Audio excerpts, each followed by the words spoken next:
We've been reading a lot of your guys' comments. There is a lot of misconceptions as to what the handicap system is and how it measures golf skill level. So today we have Terry from the USGA to help us out answering some of these questions that you guys might have in the comments down below.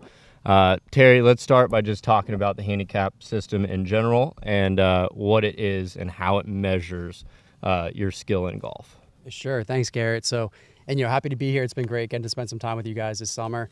So a handicap index is a measure of your demonstrated ability. It's based on your better days, which is why the calculation takes your 8 best score differentials from your most recent 20 rounds and averages them. There are a couple safeguards that come into play if your handicap index increases too much too quickly, or if you post a score that's exceptional. But if either of those things comes into play, it'll be clearly identified in your scoring record. So if you use the GIN app, you'll see it right there. So I think that's one of the things that I read in the comments a lot is a lot of people are like, I think the conception of handicap or the misconception is that it's just an average score of your overall play.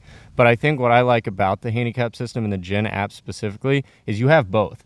You have a handicap like I was looking at. I have a handicap, but my handicap is going to be a lot better than my scoring average because it's only accounting my 8 best rounds. So basically what you said is it's just how you're playing on average when you're playing well. Exactly. Yep. On your better days. Yep. Yep. And what else do we need to go through here today, boys? Because I want everybody at home to just understand this moving forward so that there's no more questions.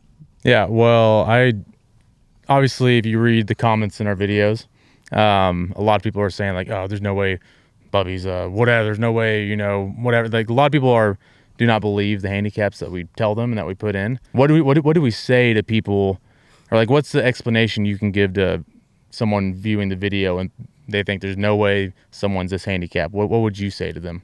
I think the first thing that your audience needs to be reminded of is that you guys play very difficult courses from some very long sets of tees, which have very high course ratings and slope ratings. So if you look at what a score differential is, it takes your score and it turns it into a score differential that's relative to the difficulty, the course rating and slope rating of the tees that you played. So it's not relative to par.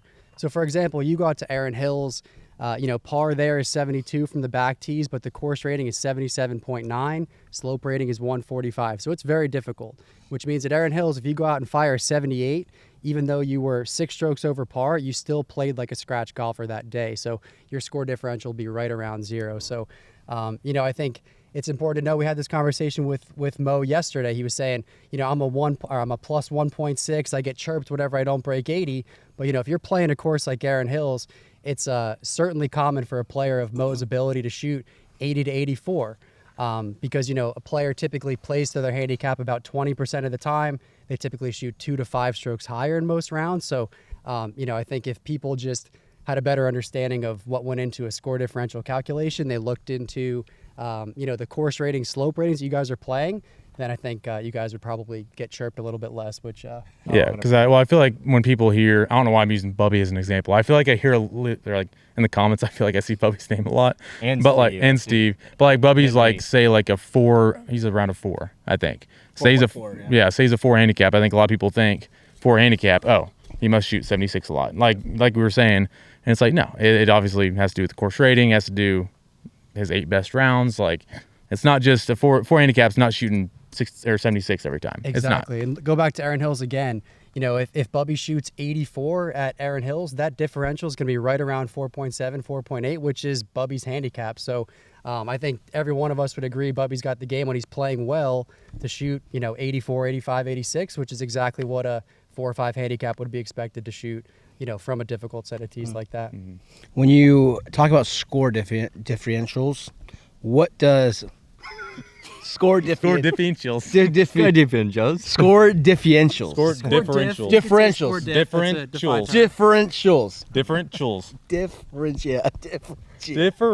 Differentials. There you go. Calm down. Okay, listen, Terry. When it comes to score differentials, why does it sound wrong? Just keep going. It is wrong. Just plow through it. Differentials. There you go. There we go. Differentials. Yeah. Okay. So Terry, when you keep talking about score differentials, like, what does that mean for everyone? Can you break that down for us? Yeah, I mean, it's basically just it turns your score into a number that represents how you played that day in relation to the difficulty of the courses that you played. So, again, a 78 at Erin Hills might have a score differential of 0.0, but if I shoot 78, which I haven't broken 80 in a while, if I did, it would be from tees that are about 1,500 yards less. The ratings would be, upper 60s, and my score differential from a score of 78 might be 6, 7, 8.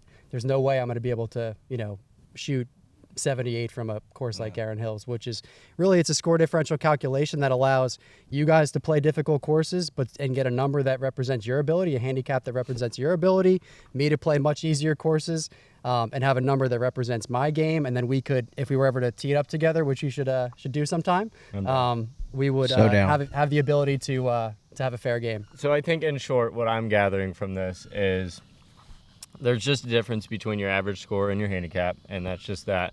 I want to say for me personally, I have an 87, I have an 86, and multiple rounds in the 80s out of my last 20 scores.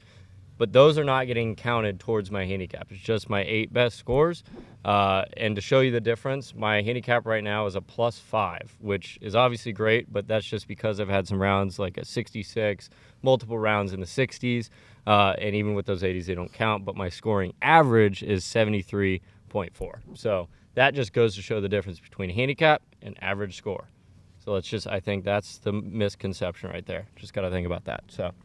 No doubt. And there's players that are more consistent, less consistent. There are players that, that can shoot 71 one day, 87 the next day. So there's obviously steady eddies and, inconsistent players. So, but that's why the system really doesn't take a look at the average score. It looks at when you're playing better, your better scores.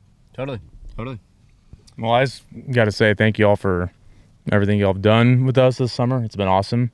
The Gen app has been unreal, and I think it's gonna be great in the future for our videos, because I know that's something we struggled with mightily even before I joined Good, even while I was starting with Good, trying to figure out the best ways to play games, handicap it, tee boxes, whatever we could.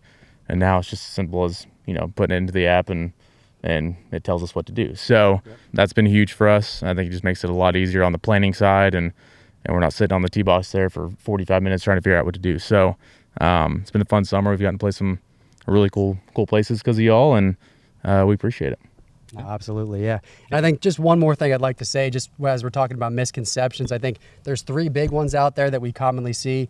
People think that, it's difficult to get a handicap index. People think you need 5, 10, 20 scores to get one. It's not true. You only need 3 18-hole scores or 6 9-hole rounds to get a handicap. So couldn't be easier. If you have a couple scores in your glove compartment, you could post those scores today, have a handicap by tomorrow. Another misconception we often hear is that players think they're not good enough to get a handicap index. The max handicap is 54.0. So if you're 60 strokes worse than these guys, you could absolutely benefit from getting a handicap index. And then the last one is people think, I don't play competitively. Why would I need a handicap? But it's a great tool to track your progress, set personal goals, set a target score before your round. So there's a lot of reasons for players to get a handicap index, no matter how they play. And then when you do sign up for a handicap index, you also get a membership with your local Allied Golf Association, which comes with a lot of different perks as well. So many reasons to get a handicap index. So we just encourage your audience and everyone out there to get a handicap index and start posting their scores. Absolutely. Thanks for having me, guys. Appreciate it. Peace. Thank you. Appreciate it.